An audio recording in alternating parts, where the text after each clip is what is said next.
आता टेन्शन तर फक्त एकाच गोष्टीचं येतं बघ, कसं बोलून दाखवायचं. चेहऱ्यावर पण दाखवता येत नाही, आतल्या आतच घुसमटते. काय काका, हा काय प्रॉब्लेम आहे का? तुम्ही माझ्यासोबत शेअर करू शकता तुम्हाला जर शेअर करायचं असेल तर. तुझ्यापासून काय लपवायचं बाळा, आहे रे टेन्शन थोडं. काका तुम्ही नका ना टेन्शन घेऊ, आणि अनुच्या लग्नाचं टेन्शन तुम्ही घेताय. तसं विचारायचं म्हटल्यानंतर अनु लग्नाला का नको म्हणते? म्हणजे तिच्या मनात दुसरं कुणी आहे का? तसंच म्हणायचं काहीतरी. म्हणजे कुणी आहे का तिच्या मनात, म्हणजे असं म्हणायचंय का तुम्हाला? रेखा, तू याचं एकदा म्हणणं ऐकून घे ना. अरे एकदा नाही अरुण, ह्याचं म्हणणं मी 100 वेळा ऐकलंय आणि 100 वेळा समजावलं पण आहे, पण ह्याला काही कळतच नाही. अरे आता बोल ना पटकन, काय बोलायचे ते. मला असं वाटतंय की. काय वाटतंय?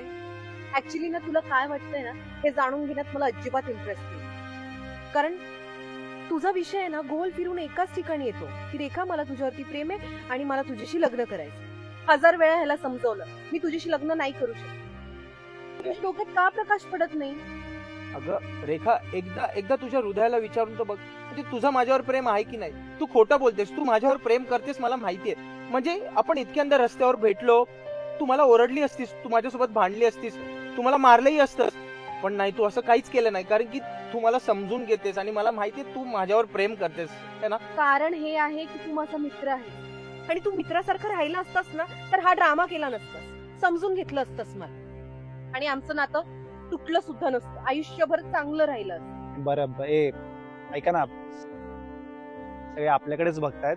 मी काय म्हणतो, आपण आहे ना तुम्ही दोघे कुठेतरी येत नाही, एका ठिकाणी शांत ठिकाणी जा, गार्डन मध्ये जा, बसा, थोडा वेळ घालवा एकमेकांबरोबर आणि बोला. हो अरे अरुण, हे सुद्धा करून झालंय. या टॉपिक वर आपण भेटलो नाहीये का? रस्त्यावर कितींदा भेटलोय आणि ह्याच टॉपिक वरती बोललोय. सांग ना.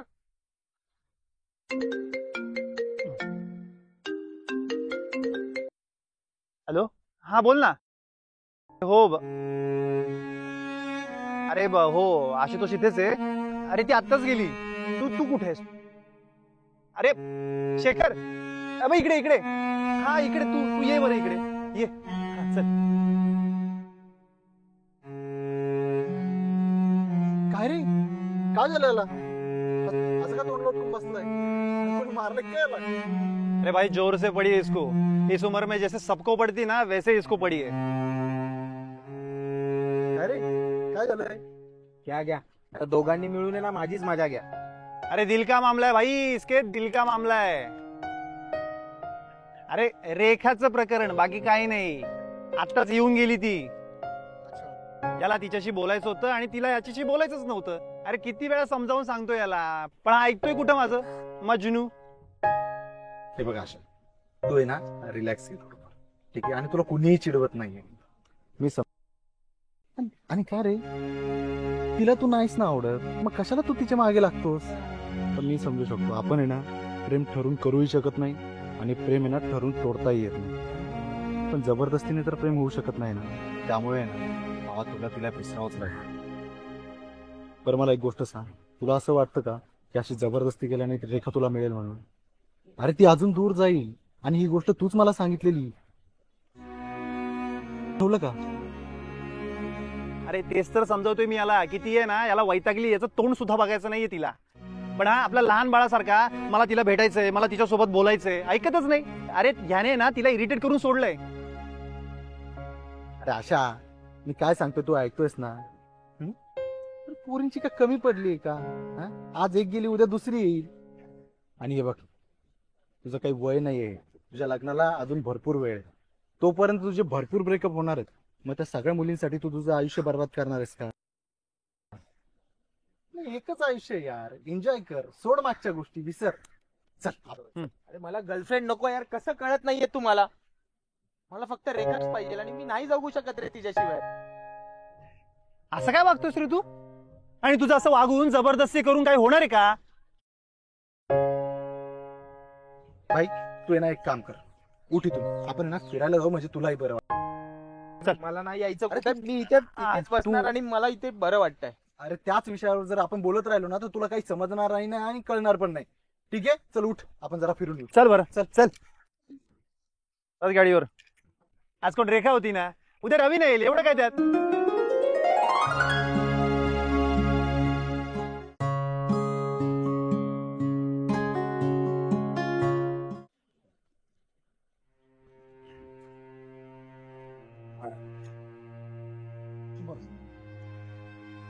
करत बसलाय भाई हा. अरे ते बघा अशू, काय हालत करून घेतली याने. ते समजव जरा याला. ए मजनू, अरे बाबा बस कर आता, भरपूर नाव कमवलंय आई बापाचं. आपल्याला एवढं रस्त्यावर होल्डिंग लावेपर्यंत फेमस नाही व्हायचंय रे, कळलं का? चला. शेखर, अरे दिल का मामला है. तू मेरे से बात कर रहा है पण मला वाटतंय बोलते. ए बाबा, कळलं का कोण आहे मी? अरे मी शेखर आहे, शेखर, रेखा नाही. अरे शेखर, त्याला समजावून उपयोग नाहीये, त्याला समजते सगळं पण उमजत नाहीये. आणि याला सांगून सांगून ना वैतागलोय मी आता. आणि त्या रेखाचा काय दोष आहे रे? हा साधा आपला ऐकत नाहीये, त्या रेखाचं काय ऐकत असणार आहे? प्रेम करायचं रे, पण ना समोरच्याने नकार दिल्यानंतर आयुष्य बर्बाद होईल एवढं नाही करायचं. आणि लक्षात ठेवायचं कधी की घरी आपले आई वडील आहेत. अरे आई बाबा तर आहेतच रे, पण तुला स्वतःची लाईफ नाहीये का? अरे एका मुलीने नकार दिला, तो साधा पचवू शकत नाही. हा पुढे काय करणार आहे? काय दिवे लावणार आहे पुढे हा? अरे तुझ्याशी बोलतोय आशा, अगोदर तू बाटली बाजूला ठेव. त्याला आपलं तर कोणी पित नव्हतं रे, याला कोणी पिणं शिकवलं रे? अरे प्यार में देवदास होने के बाद अपने आप हाथ में जाम आ जाती है मेरे भाइयों. ए देवदास, तुझी ती पारू आहे ना, पारू आहे ना, तू अजिबात आवडत नाहीस, कळलं का? शेखर, परत जर हा दारू पिताना दिसला ना तर याच्याशी कोणीच बोलायचं नाही. चालेल रे, तसं पण मला आता रेखाशिवाय कोणाचीच गरज नाही. म्हणजे आम्ही गेलो तेल लावत आहे रे. अरे तुझी ती मैत्रीण होती ना, मैत्रीण, मग तिला मैत्रीण म्हणूनच राहू द्यायचं ना. आता आहे ना ती तुझी मैत्रीण पण राहिलेली नाहीये आणि तिला आहे ना तुझं तोंड पण बघायचं नाहीये अजिबात, कळलं? विसरा आता. अनुनी जर तुला नकार दिला तर तू तिला विसरू शकला असता का सहज?